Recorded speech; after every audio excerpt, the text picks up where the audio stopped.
Hello everyone. आज हम industry पे चर्चा करेंगे, जो आपकी ज्योग्राफी ऑफ इंडिया का जो पेपर है।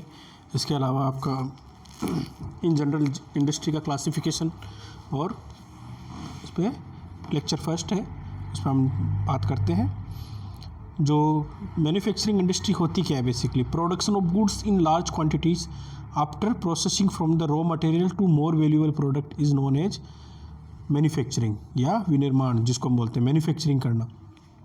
तो होता क्या है, चीज़ों को लार्ज क्वांटिटी में प्रोड्यूस किया जाता है, रॉ मटेरियल को आपका वैल्यू प्रोडक्ट में कन्वर्ट किया जाता है। फॉर एग्जांपल जो शुगर है या जो गन्ना है, उससे शुगर किससे बनाया जाता है? गन्ने जो चीनी है वो शुगर केन से बनाई जाएगी। कपास से आपका कपड़ा बनाया जाएगा, वुड से आपका पेपर बनाया जाएगा, और आयरन और जो अयस्क से आपका आयरन और स्टील इंडस्ट्री डेवलप की जाएगी। तो these are the major examples through, ये आपके मैन्युफैक्चरिंग इंडस्ट्री के एग्जांपल है। और क्या ज़रूरत पड़ती है कि नीड ऑफ मैन्युफैक्चरिंग इंडस्ट्रीज़ को डेवलप करने की? दोस्तों, economic strength of any country, किसी भी कंट्री की जो आर्थिक स्थिति, जो मजबूती देखी जाती है, वो आपका मैन्युफैक्चरिंग इंडस्ट्री से ही देखी जाती है। क्योंकि ये आपकी बैकबोन है किसी भी कंट्री का। अगर मैन्युफैक्चरिंग इंडस्ट्री स्ट्रेंथन है या डेवलप्ड है, तो आप ये मान के चलिए वो कंट्री इकोनॉमिकली बहुत ही डेवलप्ड रहेगी। और the reduce dependence of people on agriculture. इससे क्या होता है कि जब आपकी मैन्युफैक्चरिंग इंडस्ट्री डेवलप होती है, तो लोग उसमें एम्प्लॉयमेंट के लिए भी वहाँ जाएंगे, तो एग्रीकल्चर पे जो डिपेंडेंस है वो घटती है। और एग्रीकल्चर पे कंट्री लाइक इंडिया अगर ज़्यादा डिपेंडेंस रहेगी, क्योंकि मानसून पे बेस्ड इरीगेशन है, एग्रीकल्चर में फ्लक्चुएशन बहुत ज़्यादा है, तो मैन्युफैक्चरिंग इंडस्ट्रीज़ को बहुत ज़्यादा ज़रूरत हो जाती है हमें डेवलप करने की। और बहुत ज़्यादा जॉब अपॉर्चुनिटीज़ भी है उसमें। फॉरेन एक्सचेंज को भी आपका ये खींचता है मैन्युफैक्चरिंग इंडस्ट्री, बहुत ज़्यादा आपको FDI मिलेगा यहाँ पे। और पॉवर्टी और अनएम्प्लॉयमेंट की जो समस्या है, उसको इरेडिकेट करने में आपको मैन्युफैक्चरिंग इंडस्ट्रीज का बहुत बड़ा रोल होता है। Countries that transform their raw materials into wide variety of furnished goods of higher value are prosperous. जो भी कंट्रीज अपने जो कच्चा माल होता है उसको फिर फाइनल प्रोडक्ट में अगर अच्छे फर्निश्ड गुड्स में कन्वर्ट करने में सक्सेसफुल रहती है टेक्नोलॉजी के थ्रू और अपने स्किल्ड लेबर के थ्रू, वो कंट्रीज हमेशा प्रॉस्परस रहेगी। ये मान के चलिए, आप जितने भी आप एग्जाम्पल उठाएं, चाहे चाइना हो, चाहे UK, US, जितने भी हो, उन कंट्रीज़ की एक ही खास बात है कि उनका मैन्युफैक्चरिंग सेक्टर है वो बहुत ही ज़्यादा डेवलप्ड है। और लोकेशन अगर हम देखें कि कौन सी इंडस्ट्री की कौन कौन से फैक्टर हैं जो ज्योग्राफी के अंदर की वो उसको डिटरमाइन करते हैं। If you look at the factors which determine the location of the industry, there are 2 factors, geographical factors and another one is non geographical factors. Geographical factors में क्या है? Availability of the raw materials, भी कच्चे माल की उपलब्धता कहाँ पर है, इंडस्ट्री वहाँ पे आपकी लगेगी। आप एग्जांपल के ऊपर देखिए, टाटा का आप देख लीजिए जमशेदपुर कहाँ लगा हुआ है, आपकी जितनी भी सूती वस्त्र उद्योग इंडिया का वो कहाँ पर है। जहाँ पे आपको कॉटन की अवेलेबिलिटी है वहाँ पे सूती वस्त्र लग गया, जहाँ पे आपको आयरन और की अवेलेबिलिटी है वहाँ पे आपका iron and steel industry develop हो गया। नेक्स्ट है आपका availability of water.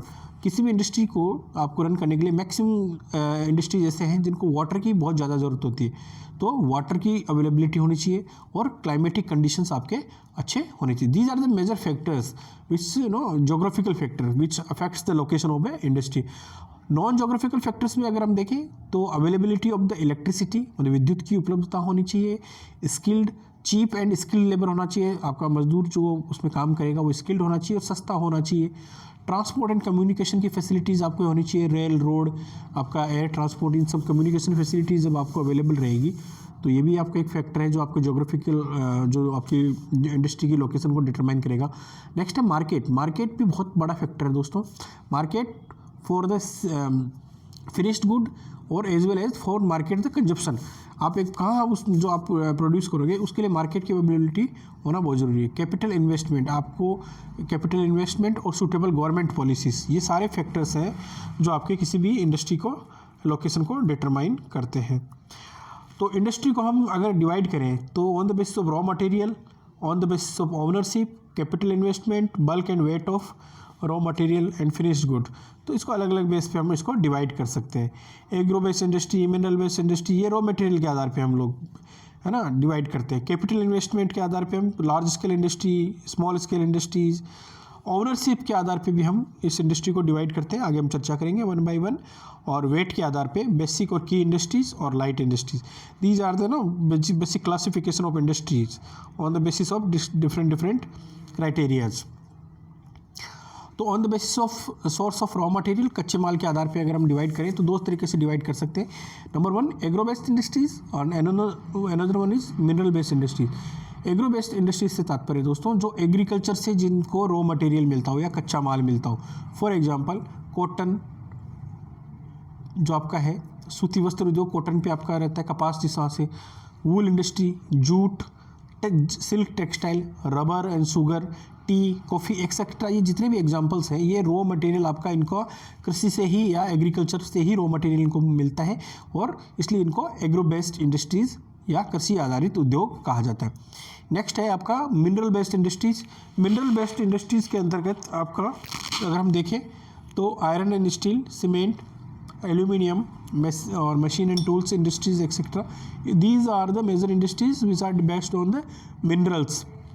So agro based industry and mineral based industries. अब देखते हैं कि according to their main role basic key industries है या कंज्यूमर इंडस्ट्रीज है, सप्लाई देयर प्रोडक्ट्स और raw materials to manufacture other goods. For example iron and steel और copper smelting, aluminium smelting, ये आपकी क्या है बेसिक या की इंडस्ट्रीज बोली जाती है। अदर चीज़ों के लिए आपको ये रॉ मटेरियल प्रोवाइड कराती है। कंज्यूमर बेस्ड इंडस्ट्रीज में क्या हो गया, शुगर हो गया, टूथपेस्ट हो गया, पेपर हो गया, फिर जो डे टू डे कंज्यूमर आपका जो यूज करता है उसे हम कंज्यूमर इंडस्ट्रीज कहते हैं। On the basis of capital investment, जो आपका मनी जो आपका इन्वेस्ट होती है, पैसा जितना इन्वेस्टमेंट होता है उसके आधार पे इंडस्ट्री को दो भाग में डिवाइड करते हैं, small scale and large scale. Small scale में क्या होता है, लेस देन 1 करोड़ रुपीज़, अगर 1 करोड़ से कम स्केल करोड़ रुपए खर्च किए जाते हैं, मतलब लगाए जाते हैं उस इंडस्ट्री में, उसमें स्मॉल स्केल इंडस्ट्री ही कहा जाता है। और इसमें क्या होता है, लोग भी कम होते हैं, less number of people. For example खांडसारी और गुड़ इंडस्ट्री, एक छोटा सा प्लांट होता है, 1 करोड़ रुपए के अंदर लग जाता है, तो इसे हम स्मॉल स्केल इंडस्ट्री कहते हैं। लार्ज स्केल इंडस्ट्रीज क्या होंगी, जिसमें 1 करोड़ से ज़्यादा का इन्वेस्टमेंट हो, लेबर ज़्यादा होते हैं। फॉर एग्जांपल कॉटन, टेक्सटाइल, सूती वस्त्र उद्योग वगैरह है, ये लार्ज स्केल इंडस्ट्री के एग्जांपल है। तो स्मॉल स्केल इंडस्ट्री और लार्ज स्केल इंडस्ट्री, तो ये आपके कैपिटल के आधार पे है, मनी का इन्वेस्टमेंट जितना हम करते हैं। ओनरशिप के या स्वामित्व के आधार पे अगर हम डिवाइड करें तो पब्लिक सेक्टर और प्राइवेट सेक्टर, मतलब पब्लिक सेक्टर जो ऑपरेटेड बाय गवर्नमेंट एजेंसी, मतलब सरकार खुद उनको चलाती है। For example Bharat heavy electric limited, steel authority of India limited, ये सेल, भेल, ये जितने भी हैं ये पब्लिक सेक्टर के अंतर्गत आते हैं, आपके PSU जिसको बोलते हैं।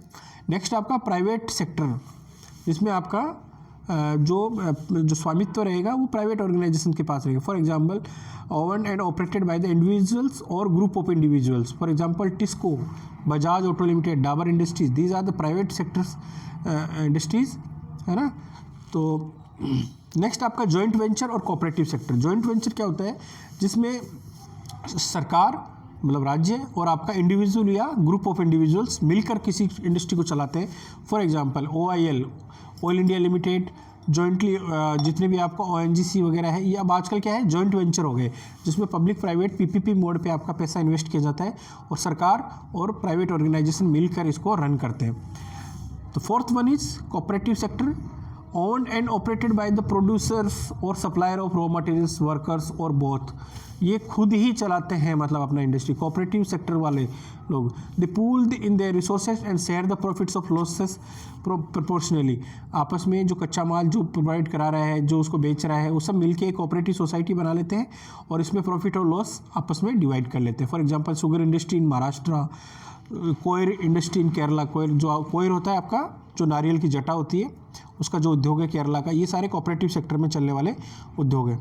तो इस तरह से हमने उद्योगों का क्लासिफिकेशन पढ़ा, स्वामित्व के आधार पर, कैपिटल के आधार पर, रॉ मटेरियल के आधार पर। अब देखते हैं based on the bulk and weight of raw material और फिनिश्ड गुड के आधार पर, हैवी इंडस्ट्री और लाइट इंडस्ट्री। हैवी इंडस्ट्रीज से मतलब है आपका जिसमें वेट ज़्यादा होता है। Heavy industries use heavy and bulky raw materials and produce heavy materials. For example बहुत ज़्यादा इनमें भारी माल होता है। Iron and steel industry. Light industries क्या होती है, जिसमें रॉ मटेरियल कच्चा माल आपका हल्का होता है, फिनिश्ड गुड भी हल्का होता है। इलेक्ट्रिक फैंस हो गए, वॉचेज हो गई, मतलब घड़ियाँ हो गई, स्विंग मशीन हो गई, ये आपका लाइट इंडस्ट्रीज़ के अंतर्गत आते हैं। आई होप आपको ये वीडियो लेक्चर पसंद आया होगा। जल्दी मिलते हैं दोस्तों नए वीडियो लेक्चर में, तब तक के लिए आप अपने ध्यान रखिएगा। Till then take care, bye bye, thank you.